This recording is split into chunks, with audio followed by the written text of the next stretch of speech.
Ice cream கேட்டு அடம் பிடிக்கிற குழந்தைங்களுக்கு வீட்டிலே ஹெல்த்தியான முறையில் ஐஸ்கிரீம் இப்படி செஞ்சு கொடுங்க. இப்போ இதுக்கு வந்து பால் நல்லா காய வச்சுக்கலாம்.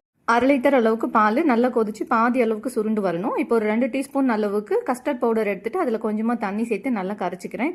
இப்போ இதை கொதிச்சுட்டு இருக்க பாலில் சேர்த்துட்டு நல்லா கைவிடாமல் 5 நிமிஷத்துக்கு கிளறி விட்டுக்கலாம். இப்போ இதில் வந்து தேவையான அளவுக்கு சக்கரை சேர்த்துக்கலாம். அடுத்தது ஊற வச்சிருக்க பாதாம் கொஞ்சமாக முந்திரி சேர்த்து நல்லா விழுது மாதிரி அரைச்சி எடுத்துக்கிட்டு இந்த பாலோட சேர்த்துட்டு நல்லா மிக்ஸ் பண்ணி விட்டுட்டு ஒரு 2 நிமிஷத்துக்கு ஒதுக்கி வச்சு திரும்ப இதை நல்லா வந்து ஆற விட்டுடலாம்.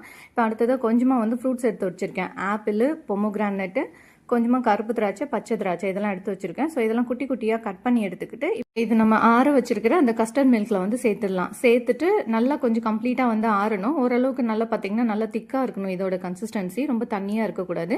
இப்போ இதை ஒரு டப்பாக்குள்ளே சேர்த்துட்டு ஃப்ரீசரில் வச்சுட்டோம்னா நைட் வச்சுட்டு மார்னிங் பார்த்தீங்கன்னா ஐஸ்கிரீம் வந்து ரெடி ஆகிடும்.